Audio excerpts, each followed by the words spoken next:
Power Motion Picnic Hour, sometimes with special guests. Say your name, special guest. Jim Pergolizzi. This is the Power Motion Picnic Hour. Hello, everyone, and welcome to another edition of the Power Motion Picnic Hour. As always, I'm your host, Dave, and as always, alongside me is Trevor. Trevor. What's happening? How are you? I'm just doing quite marvelous, Dave. Oh, good. Yeah, I'm so happy to be here. Season 5, episode 5. We got a big reveal, a lot of news on this episode. So much so much special guesting and I got a lot of things I still want to talk about too. Oh, good. Oh, do you want to talk about them ahead of our interview or on the other side, on the end of the show? Maybe I'll start with just a couple quick ones. Let's do it. And then after that, we'll get to our interview by popular demand with popular runner Jim Pergolizzi. Yeah, let's do it. And so maybe just to get a quick it's a newer segment, but it's one that we got some feedback on. And it's news. And with it, there's also a little fact check in there too. Okay, I like it. Let's do it. So we talked about the equalizing distance last week for wheelchair racing and able-bodied racing as being 1 mile. Learned from a possible future guest, special guest, Joe Walsh, that it's actually 800 meters, not a mile. That's okay. That's distance. Yep. That's the equalizing distance. That's interesting. Yeah. Because 400 is a tough race. For like the push rim because it takes a while. You're like just getting up to speed. Yeah. 800, you can sort of take advantage of being like at that higher top speed for a little bit. Okay. So I feel like that, it can be pretty close race to the finish. But once you get past that to like a mile, apparently that's when wheelchair starts to have the advantage. But the advantage starts at 800, you said, right? Or that's like around the point where that's it's the equalizer. That's like the equalizer. Yeah. Not a mile. Does this take into account the 600, which I don't know if wheelchair racers generally compete in? I competed in it in high school, if competing is how you would describe what I was doing at the back of the pack.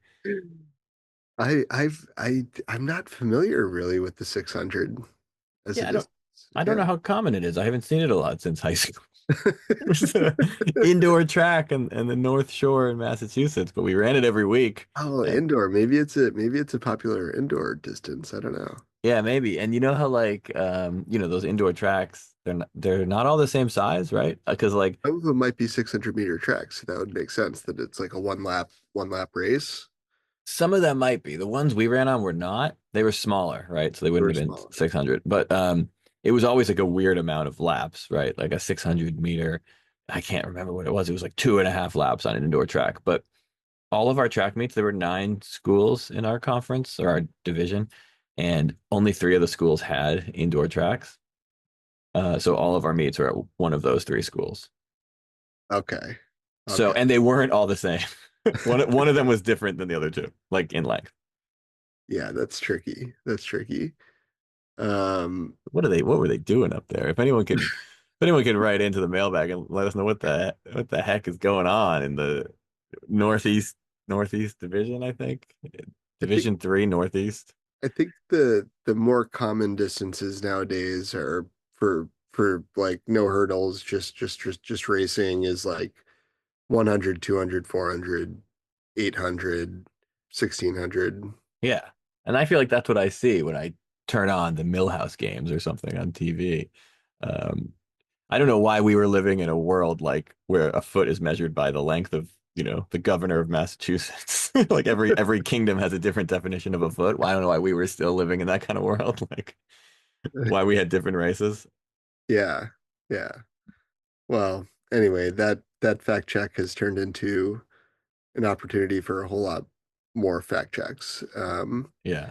And well, so yeah, so the related news was just on the Mass high school state championships, in which there were, I think, in all of those distances. So the distances they ended up running for like the wheelchair, like which they run both races concurrently. So you have to think about it like, okay, there's like the running like able-bodied milers, and then there's like also like concurrently like a wheelchair race like on the same track at the same time, right? Yeah. But they're running two different races because different divisions. Yeah. But in the wheelchair division, I feel like there were state records set in the 1 mile, the 2 mile, and possibly the 800 as well. Wow. It's Yeah. a historic championship. So there you have it. Congratulations to all the winners and the new record setters. Those are Massachusetts state records. Is that what we're talking about? It was no, well, Massachusetts. Yep, Massachusetts state records. All by Delmas Mayo. Hey, congratulations. Congrats. Hey, and that's a state with a lot of running history, so we take that seriously. It was so there you have it. News, some fact checks, and a lot more to come. So I guess we should probably jump into it and then maybe come back on the other side. Yeah, let's go. Let's go right now to our talk with popular runner Jim Pergolizzi. We do a couple of segments we hinted at last week, and we have the big reveal during our interview with Jim. We reveal who this year's goal special guest is. This is the Power Motion Picnic Hour. We were just talking about musical theater because I was saying Oh, really? well, I was saying my wife is watching the Tonys, and I asked if Trevor's wife was, and he said no. So the same question to you: is your wife watching the Tonys? She is not. She's missing out. I didn't know the Tonys were tonight. I didn't either. It's a big day. Are they on a major network? I think so. ABC, one of those? Yeah, as far as I can tell, but for all I know, maybe the Tonys are only aired locally in New York City. Yeah, I'm gonna go so far as to say not only is my wife not watching the Tonys, I'm pretty sure neither her nor I have ever seen the Tonys. Well, it's just like any other award show, except all the performers in this one, you've never heard of any of them.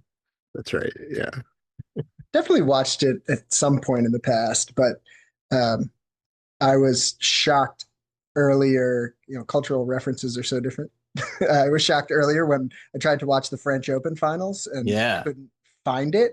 I had to watch it on Max streaming. Really? I think, We don't have cable, so oh, yeah, I think it was on TNT. yeah. Yeah, I watched it. Did you watch any? Yeah, I watched it this morning with my coffee, and then at about somewhere during the fourth set, I was like, all right, I gotta get moving. So I went to the gym and I watched like the whole fifth set from the treadmill. And I got there like just after the fifth set started, and I couldn't tell you how long the set was, but I ran 8 miles. It was amazing. Yeah, it Yeah, was good tennis. I think that's one of the best tennis matches I've ever seen. And also one of the longest. I mean, I think if I had started at the very beginning, who knows how many miles I could have run. Did you? It was like 5.5 hours, I think. Yeah, it's 5.5 hours. Yeah.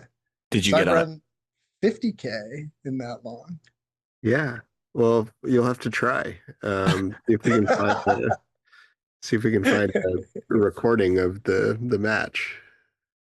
Oh yeah, Send you out with it. you could just listen to a podcast version of it, so you can just listen to the sounds.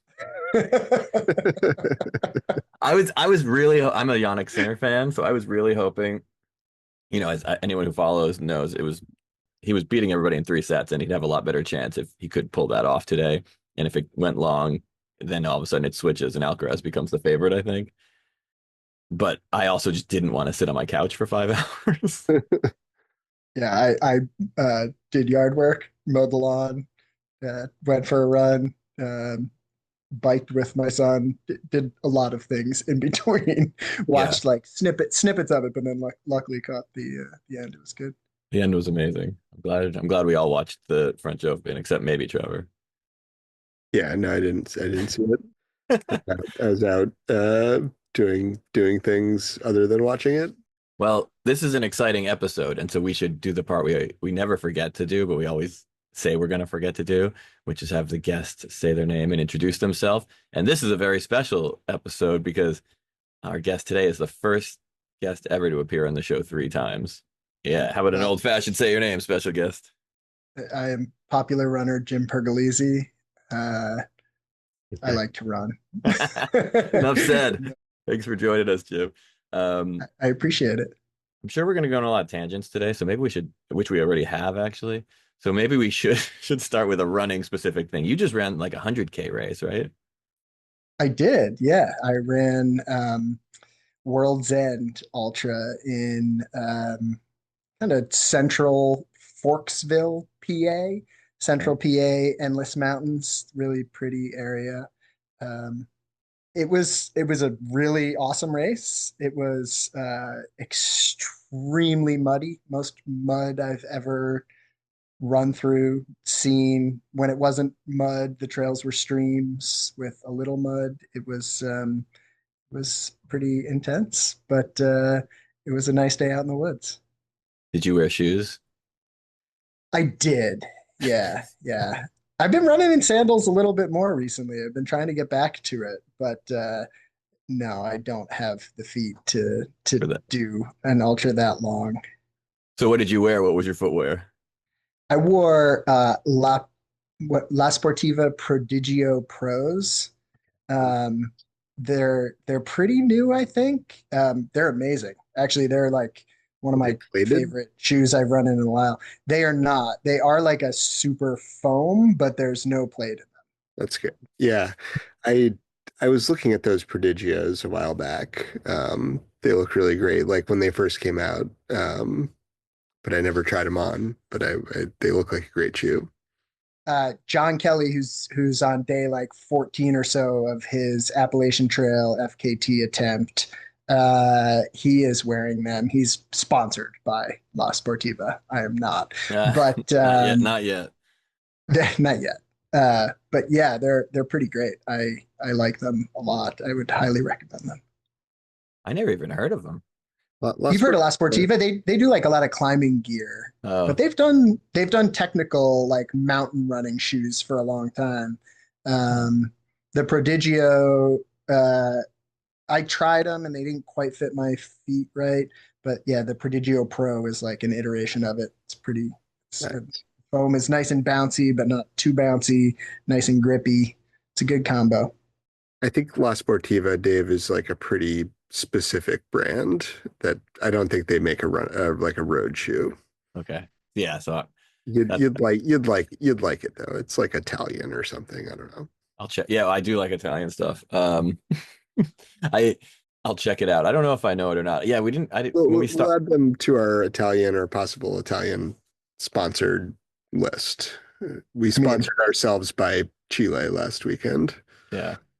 oh yeah, how do you pronounce? I think every single conversation I've ever had about one of those hats is about how to pronounce it. So despite the fact that we got a lot of entries in the mailbag this week, we got no entries on how to actually pronounce that, which leads me to believe that nobody knows. Nobody knows. Do you Um, think that's their marketing campaign? Like, let's just, or everybody in France knows, but nobody else is going to know. I guess a couple Canadians, I was gonna say I think they're French, right? Because I know we said last I week. assume. I think they're French. Well, we assumed last week they were Italian, but Oh, I did not catch that. and then I Well, said it what with is La Sportiva? I don't know. They're either French or Shit. they got to be either French or Italian, right? could be Spanish. Yeah, probably. I mean, I can't name like a single There's Spanish no sporting way. goods company, so There's it'll be no way. There's no way to possibly know. Um, yeah, no, if the mailbag doesn't tell us, I don't know anything. I learn everything about running from our guests or listeners. So when our guests don't know, I'm like, okay, the listeners will chime in, but yeah. no answer yet. I don't generally know about those kind of brands. I didn't realize when we set up this podcast that like the real thing is that Trevor is like he's a trail runner and I'm a road runner. And then more specifically, he's like the meme account, your boy Scott Jurek, and I'm like the meme account Hot Boys Who Run. And that's like I yeah, that's what we bring. I know your boy Scott Jurek. I don't know Hot Boys That Run. I'm gonna have to check that one out. It's pretty good. It's not as funny as your boy Scott Jurek, and it's probably not as funny a topic, like people who run road races. They're funny. They're definitely funny. I mean, they're funnier than regular people. Is it at least self-deprecating? Very much so. Yeah, no, it's the same idea. But trail runners are pretty over the top, and road runners are just like Well, they're also pretty over the top, but less so, I think. But that's actually another thing I learned on my visit to what was that the running store I went to in Minneapolis, Mill City Running, Hmm. which was a I just learned so much when I popped into that store. They introduced me to the Orange Runner, recent special Oh, guest on the show. That was Yeah, an awesome episode. yeah. yeah, Luke. Special guest Luke. yeah. He was good and fast, faster than I would assume a visual artist should be. Like I didn't know that. I didn't know those two lined up. Jim, congratulations. I asked you what kind of shoes you wore, but what kind of time did you run? Oh, it was so it was supposed to the GPX said it was going to be like 63 and a half or so miles. I ended up running 66 and a half. Couple little tangents. Course was probably longer than I expected. So it was a little more than 100K, but I ended up running 15 hours and like 50 minutes, 51 minutes, something like that. It's a long Wow. time out there. Yeah. Yeah, you could watch a whole day at Roland Garros. Seems very Yeah. fast though for such a distance. Yeah, it was Like there's a a lot of 15-minute pace or something. yeah, somewhere around there. Yeah. It's a lot of elevation. It was like 12,800, somewhere just south of 13,000 feet elevation too. It's a tough course.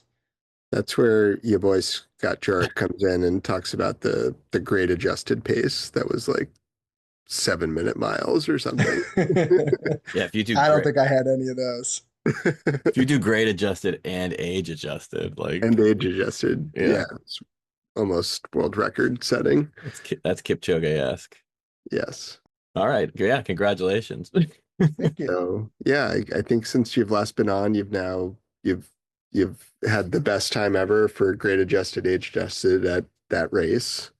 Um, I love when I get my race results and it like tells me my time, and yeah, and then it adjusts it for everything, and just which I don't understand the point. Like it's just to make me feel better. I guess What is age adjust? So is age adjusted? It's pretending that you're younger.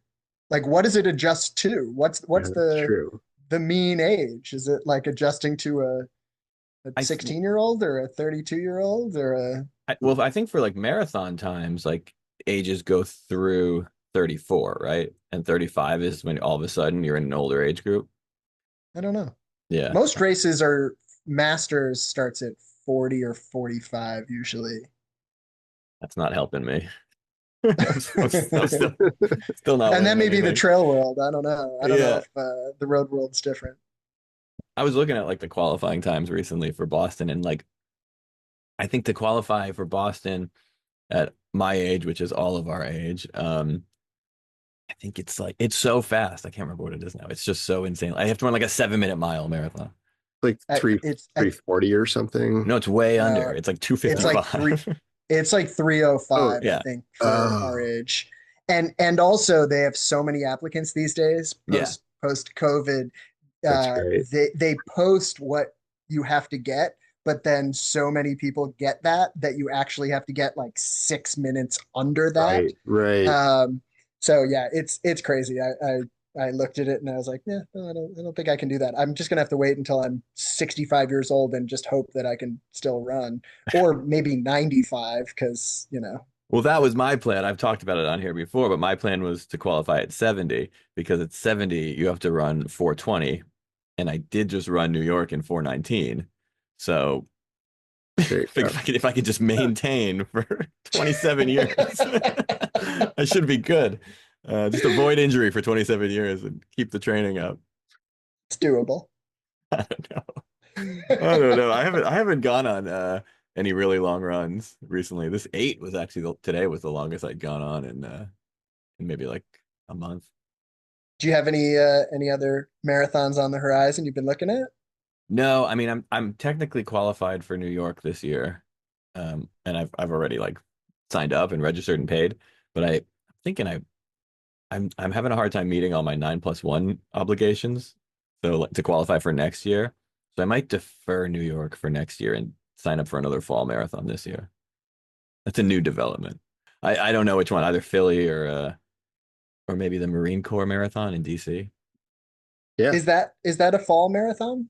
Yeah, that one's just a little before New York, and then Philly's just a Okay. little after. And the reason I wanted to do the Marine Corps is because I don't want to watch people run New York after or like while I'm still training for a marathon. I want to be able to like be watching New York and then telling everyone how I just ran a marathon. Yep. Yep. I want to be I want to be that vibe where I'm like, oh yeah, yeah, no, I'm not running. I just ran Marine Corps. Yeah. 417. I don't probably not. I don't think I can actually match my 419 from last year right now. So That's got to be a pretty flat one, though, right? DC's yeah, flat. probably. I guess New York is pretty hilly. DC's pretty flat. Yeah, it involves a bridge or two, which are flat too. So yeah, I I might do it. I'll tell you guys if you guys want to come. think so. I haven't run a road marathon since 17. It's been like 8 years or so. What did you run? I should one of these days. Yeah. The last one I did was the Wine Glass, Okay. which is October. It's early October. It's gorgeous. It's down west of Binghamton, like Corning. Uh, yeah, Corning Glass Museum. Corning is known for its Yeah, glass for some reason. I don't know exactly why, but everybody, it ends in everybody's Corning. got It the starts in cornware. Bath. The Yeah. cornware, Oh it's yeah, like that's that right. white dish with the little blue flowers on the side that your mom had growing up. Yeah, we had that. Uh, We have one that we inherited from somewhere. why don't I have one? You cook the casseroles in it. Why did I have to buy my own What do casserole you dish? cook your casseroles in? Well, I don't know if I do. Cook my casseroles. I don't think I do cook a casserole. I make everything in a Dutch oven. That's a good, it's a good, it's a good like utilitarian piece of cookware too, but it's no Corningware. I don't know. I learned about Dutch ovens like a year ago, and everything I can do in there, I do. Do It you know? sounds useful. Yeah. Not Do you have? familiar with Dutch ovens. Popular It's. runner, Do you have? Yeah. Do you have either Uh, of these items? Corningware. no, neither Corningware nor a Dutch oven. Dutch oven's great. It's a cast iron pot covered in what, like porcelain enamel, and it comes in like 30 different colors, so you can choose. Oh, And you've got the French one, the La Crusette. Le Creuset. I don't know what that means. I'll have to check with my friends at Sealy. We tagged them in our last Instagram post, and they wrote back to us. No Oh, way. they did. It was like an automated response, but I was gonna say they didn't Mailbag. tell you how to pronounce it. Incoming, no. incoming mailbag. I was excited when I got an alert, and I was like, "Oh, cool! I didn't know Trevor reached out to Sealy," and then I saw, and I didn't look at it actually for like a few hours because I wanted Trevor to see it if it was in response to something he said, so I didn't want it to show as read. But then when I looked, I was like, "Oh, it's just an automated response." Does it work that way? So if like one of us sees it, the other one, it looks like it was read. I believe so, Okay. but Oh, I mean, I don't have confidence in that. I was just doing a little upkeep on the old account and noticed that you hadn't tagged our new sponsor, CLA, and just was like, I'll just tag them Oh, on the post, which is what I did. And then they wrote right back. that's what it was. I And I was like, like it. well, I'm not going to open that because it seems to just be an automatic reply. Let's see. Well, it was Let exciting on my end maybe get excited. when I got the That's alert. a de facto sponsorship, really. Yeah, I think we got to count it. Can you Yeah. sponsor yourself? Yeah. It does I remind me of that meme uh on your boy Scott Jurek that's like, go ahead, like add elite runner to your profile summary. Like nobody's stopping you. Yeah, that's it's kind of like adding organic or whatever to like food products in the supermarket. There's no regulations around it, Yeah. so you can write elite runner, We can be an elite podcast. We've called our shot all along. So elite podcast. yeah. Well, I mean, not that, but like we've whatever whatever we've said we are is what we've been. It's true. We have manifested our own Yeah. our own destiny. Should we go? We have a couple segments this week. Should we do those before we run out of time? Which is running out of time is our most popular segment. When at the end of the show we frantically try to, and we'll do it today because I do If you love it. don't cut me off, I'm going to be pissed off. Yeah. Oh my God. We broke the rules earlier this year. We had someone call back in, but generally, we try to be a stickler about that. But we're one thing that we did last week that was very popular was our over the top. It felt like a tangent at the time, but our 20 minutes talking about Fleetwood Mac's Tusk. And so we decided to have a Tusk song of the week. And I think everybody here picked one, right? We did. I had never listened. I mean, I'm sure I've heard Sarah before. Yeah. Like maybe the only song that sounds like it could be off an earlier Fleetwood Mac album. Yeah. But yeah, I was not familiar with it, but it's great. I really enjoyed it. I did listen to a few more songs after I texted with you, Dave.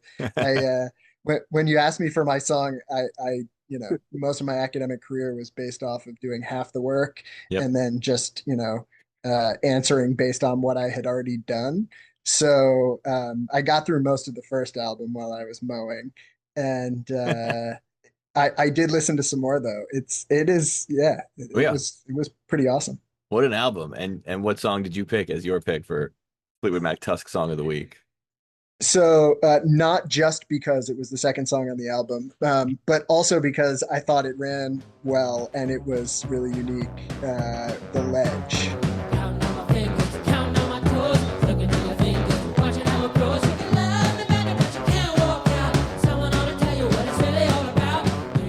Yeah, I love that one. That was probably my first favorite.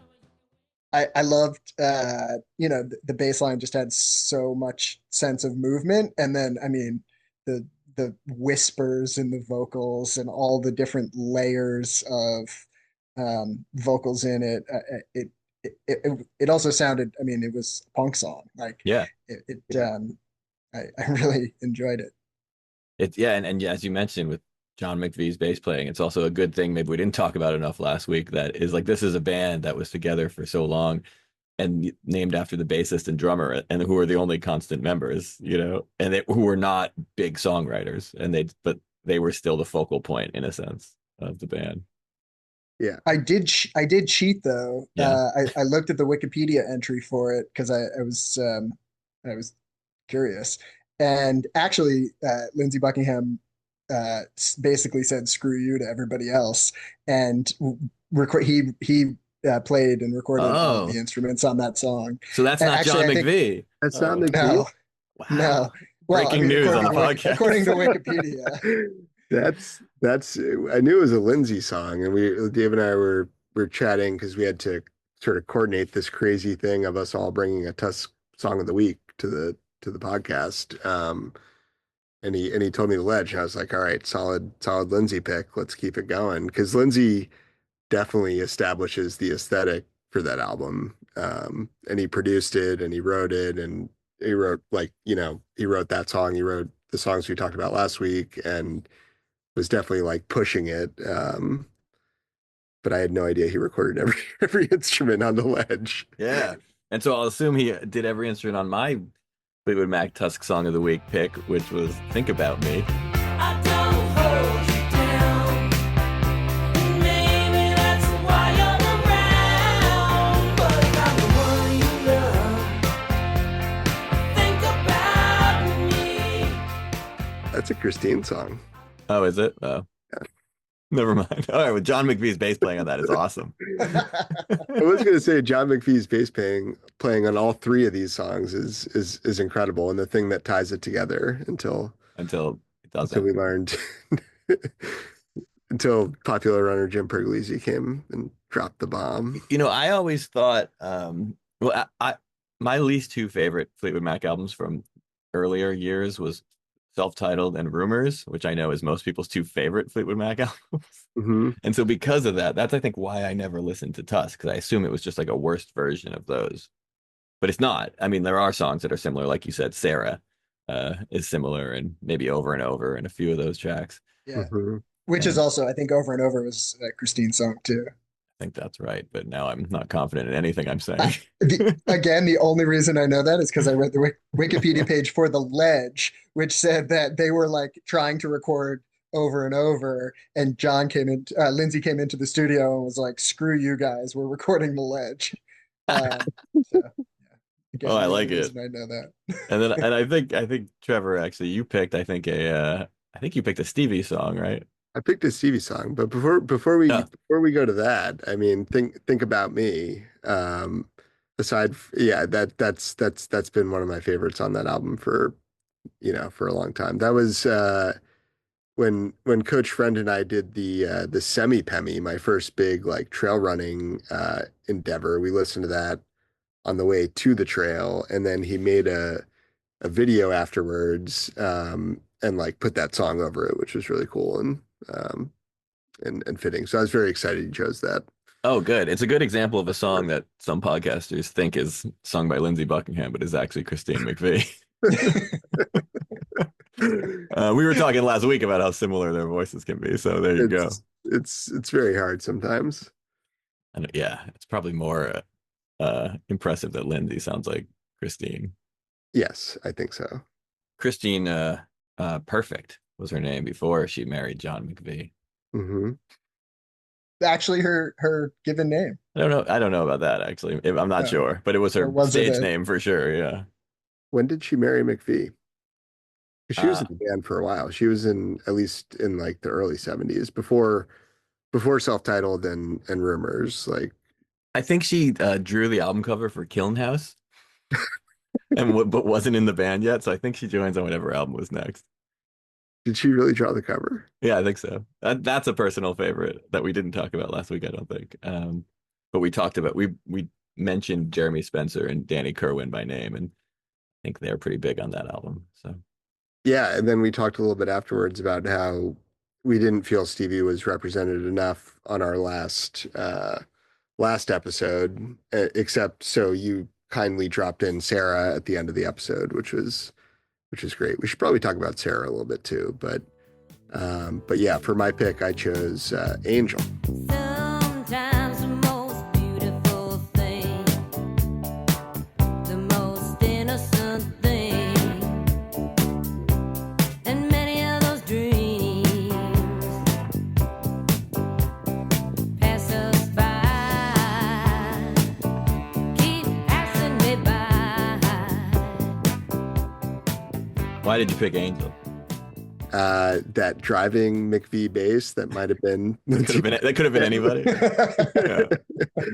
Yeah. um, I think it has like a really unique structure, and in particular, the first line just is left completely unresolved, and then almost just like starts. It almost like just starts over and starts talking about something else. I can share the lyrics if helpful. Please do, just because some listeners might not know him. All right, so she says, sometimes the most beautiful things, the most innocent things, and many of these dreams keep passing us by. That's not like an actual sentence. That's not like the first part is just, she's That just like, sometimes these beautiful, innocent things. And then it's like, well, and many of these dreams just keep passing. It's like, it's no, it's just like, completely two different thoughts. or it's like when The you're inside of my head. Yeah. it's like when you're talking and like you're saying something, but then you think of something and you change course midway through the sentence. Like our president does that a lot, but a lot of people do that a lot where they're talking and then all of a sudden they say and they just switch kind of they Yeah. pivot without in a way you would never write it down, which I think is actually fine if you're talking, but it's a funny choice for a When pre-written lyric.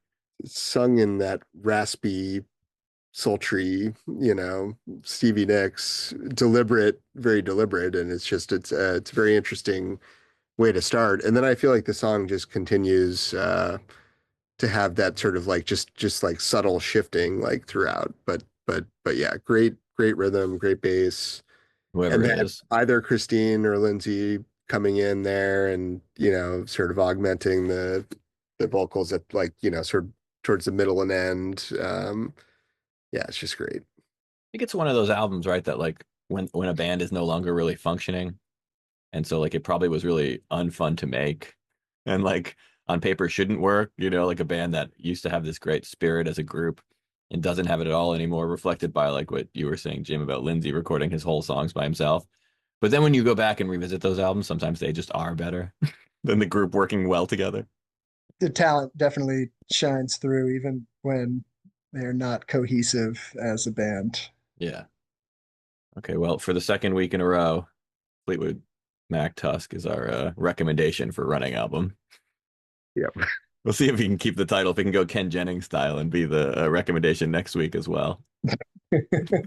And then, Trevor, unless you want to talk about Sarah, I was going to shift topics to it, another tangent.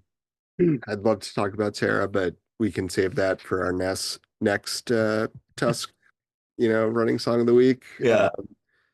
I think we should probably get to what all the listeners are dying to know, which is who is the target special guest. That's what I was going to mention because we only have 5 minutes left. Yeah. And luckily we got some running talk out of the way at the beginning. So, Jim, as you may know, and as our listeners may know, we've been working on selecting a target special guest, a goal for season 5. Season 5 will not be over and cannot end until this potential special guest appears as special guest on the Power Motion Picnic Hour. And Trevor, do you want to say who that special guest will hopefully be? I'd like to say a little bit more about the process, which is starting tonight. We need to start asking our special guests if they have any sort of like intel or leads that can help get us closer to this target special guest. Great point. And then when this is released, we would like our listeners to chime in as well. We need all the help we can get. Was this a listener suggestion? We didn't compile how many like votes each special guest got, but this one did get quite a few. But there were a lot of people writing in, so it's tough to say it because we didn't actually write them down. We didn't tabulate the full numbers, like because we weren't going based on that. We were going based on our own enjoyment factor of the suggestions. All right, the suspense is killing me. To do what felt right, which to us was Dave Rawlings. That's right. Musician, producer, and Gillian Welch collaborator, David Rawlings, who we like to call Dave Rawlings. Season 5 will not end until he appears on this podcast. He's been getting emails for years from you guys, right? Or not from others regarding others the podcast. That's yeah. We've been telling people just get the mailbag from him. We've been telling people to reach out to him, but he hasn't been forwarding any messages actually. So he's probably got a lot to say to us. People have said to him. But yeah, anyone out there who has reached out to Dave, please reach out and ask him if he wants to come on the podcast. Or if you haven't reached and you know how, reach out to us and send us his email address or his phone number if you have that. I never actually took it seriously in the early episodes when you used to say that we should leave Dave Rawlings a message. But now I think I have to. Yeah. I have no other connections to answer your earlier query, Trevor. I wish I did, but I can at least spam him incessantly. No, I won't do that. That would yeah, we have to do it politely. Tastefully. Yeah, spam him tastefully. And we can't be that far away. We've all played 5 Degrees of Kevin Bacon. We're all closely connected to everyone else on this earth. So I imagine we could get to Dave in one connection, but we just got to find where that one connection is. Do you know if he runs? We're gonna find out, or season 5 will never end. So I don't know what that means. We've had some short seasons. We've had a lot of different lengths, but we've never had a season like this that reflects the real world. Like the season has to conform to the real world instead of the other way around. We'll see what happens. Jim, do you have anything you want to share with our listeners, or anything you want to talk about that we didn't bring up? I mean, we probably have like a minute and a half, so you want to do your Western States preview for next weekend? Let's do it. Do it. I got Killian. He's like, he's old like me, and he's a runner like me, so I feel like he should win. I like it's very I'm with very deep commentary. I know. How about in the women's field? Esther Selig, Yeah. Who just who came in second last year? Fujian. She's a Chinese woman who is uh, extremely fast. Heather Jackson also. She just won. I believe she just won the gravel race. What is it? Unbound XL, something like that, like a 300-mile oh, gravel race. okay. But she's in there too. She's a strong runner. Dave and I Oh, will. Yeah. I know Riley Brady. Riley Brady, All that's right, your pick. we like it. Riley Brady is my pick. Yeah, Is yeah. that the women's They've division? she is or excuse me, they are yeah. Riley runs in the women's division. Gotcha. They're an awesome runner. Well, Nice. you guys know more than me, and I don't even know who's running. But I'm gonna say Katie Scheid and both is gonna win both the women's and the men's division. I'm sticking true to our alma mater. I won't say it so I don't have to bleep it out. And this is the Power Motion Picnic Hour. Thanks so much, Jim. That was amazing to talk to you. Great to have a three-time guest on the Power Motion Picnic Hour. It's an exciting time to be a podcaster and a runner and a tennis fan, I guess, as well. Yep.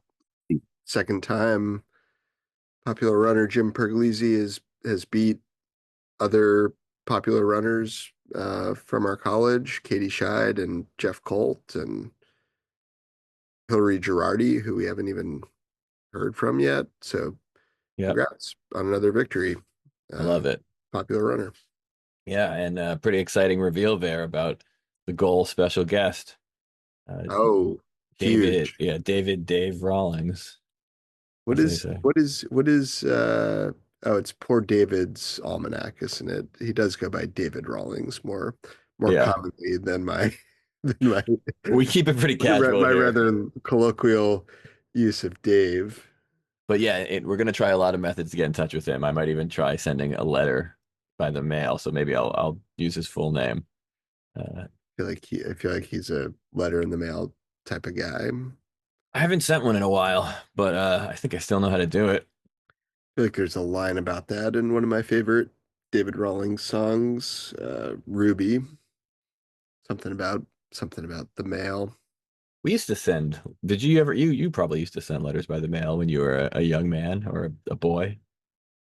He used to I certainly did. Yeah, Um Old time telegraph man. that's the That's song. that's the line. That's Uh, the start of the line. I would my like Ruby's the song. my early boyhood best friend and I would send letters by mail when he was at like summer sleepaway camp. That's fun. Yeah. I Yeah, remember even like receiving letters. They were like the early version of spam where you'd get like the letter that was like now send this letter to like five other people and tell them to send it to five more people. that I don't care for. I remember what you're talking about. That's terrible. It was horrible. It Yeah, was like, what is this burden that was just yeah, dropped on my lap out of nowhere? yeah, exactly. You're lucky I don't go to summer sleepaway camp and I have nothing but time. So I will send your 15 letters, but I think they had time at summer sleepaway camp actually. Maybe some time, maybe some good running happened there. I wouldn't know. I never went. Could have been some running, some canoeing. Did you go to sleepaway camp? Not usually like at the typical like over the summer time. I think I feel like we did a few sleepaway camp uh school trips, like week Okay. long, like sort of sleepaway camp trips that were fun. Well, you grew up in New Hampshire, so basically sleepaway camp is just everyone else pretending to be you. And I mean, I know you guys had houses. You didn't grow up in a bunk full of boys, but Yeah. No, but we did go to sleepaway camp in like northern New Hampshire and Maine, where there was like different, you know, different environment. in Uh, Massachusetts, I think people went to sleepaway camps like we're really going up there into the wilderness, and it was like south of where you grew up. It was like southern New Hampshire, but there yeah, was space there. That's all. yeah, yeah. I was watching this little video about uh or it was like an interview with Sun Ra Yeah. and they were like what like so like tell me about your influences. Like what are some of your influences? And Sun Ra proceeds to say like things like the planets, the mountains, the Yeah. rivers, like he just names like a bunch of badass stuff. That's great. It was awesome. It's not what they wanted to hear, but whatever. He can say whatever he wants. Planets. Who are your influences? The planets. Planets. Like it's a big ones. Yeah. It's a big influences. Well, I didn't have time for big thinking like that. I had to send my 15 letters or did the letter threaten you? Like the way like now you might get like a spam one if like you don't reshare, something Uh, bad will happen. I don't remember. I feel like there was something that like compelled you to do it, or else Yeah. It I would mean never work. the right thing to do in hindsight would have just been to take the letter, crumple it up, and recycle. Yeah. Yeah, because you're They just had not. recycling at that point, which I think they did. I think we had the separated bins. We used to go down to the town dump and put the paper in the paper bin and all that. Recycling was a big deal. That was probably the one of the most intense propaganda campaigns pushed on our generation was was recycling, which seemed like a good thing, you know? Yeah, I remember the Mr. Rogers episode where they did some serious, they went deep into like the recycling sort of infrastructure, the Yeah. factory. They saw like we learned how recycling was like sorted and everything. Yeah, and we don't usually get political on the show. I don't want us to, but but it is, it really in retrospect all it was propaganda for everybody to accept the overusage of single-use plastic. Which mostly doesn't actually get recycled anymore and just gets thrown in a landfill, or most of it just gets thrown in the ocean. Yeah, no, So unfortunately, we're learning these things now. yeah, we Uh, now know this. Anyway, that's yeah, a tangent that we don't need to go on. That's a yeah, different podcast. yeah. Um, well, we did consider a lot of interesting target special guests.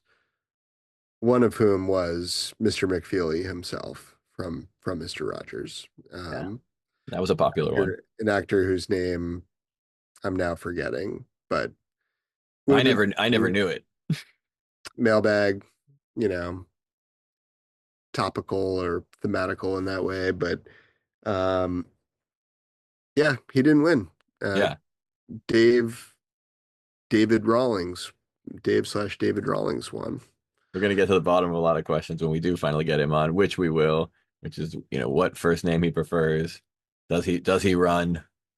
Yeah, Um, what music is he listening to these days? What are his influences? is Gillian Welch more than just his musical partner? What planet is his biggest influence? Yeah. Did he go to summer sleepaway camp? Can he differentiate between Lindsey Buckingham and Christine McVie's voice? What was his favorite note that Sun Ra played? Yeah. Did he go to the same college as us? I'm trying to get better at not. What the hell is in that mailbag, man? Yeah, exactly. Is the 600 a real distance? Is the answer in there somewhere in the mailbag he's been hoarding for 5 seasons? So many unanswered questions, but possibly answered quite soon. I'm glad we landed, you know, he is our target special guest. Maybe he always has been, but it's pretty exciting. And he was up against a lot of good competition and, Yep. came out on top. And we did decide just if you lost target special guest does not mean you're precluded from special guest. Like Correct. to the contrary, we would love to have you on. Yeah. Um, We got a lot of people actually suggested someone from the Beach Boys because we talked correct. about the Beach Boys so much. So yes, anyone from the Beach Boys is welcome to come on as special guest. And we have a liberal, just like we have a very inclusive liberal version of what is running, like what we once classified marching band as a form of running. So, for us, a Beach Boy could be Brian Wilson, could be Mike Love, it could be Bruce Johnson, it could be John Stamos, It could be Blondie Chaplin, but could be the we other guy, Blondie Chaplin's friend. we kind of hope it's going to be John Stamos. I feel like we didn't even really consider that it might be Brian Wilson. Yeah. Where we just said, well, if it's going to be a Beach Boy who's like partially viable, maybe it's Stamos. Stamos seems available. We've had a lot of drummers on the show. So if you count me, we've had two. So there you go. And yeah, You and Kern. me and Kern, the two drummers. But if we had Stamos, we'd have three. Yeah. Well, okay. Well, soon we're gonna find out whether we picked David Rawlings because he's actually the next special guest, and we want to end this season after episode 6, or we're gonna find out if we were being true to the spirit of the goal special guest, and we want to actually have someone that's going to take a little bit of effort to track down and get on pod to answer all these questions with us. A little bit of effort. We don't know how much, so we'll take help right away. Any assistance that you have, any leads, anybody that might know a way to get to David Rawlings, would love to hear. Yeah, please let us know. And we begin the journey together now. yeah, and until next time. Onward.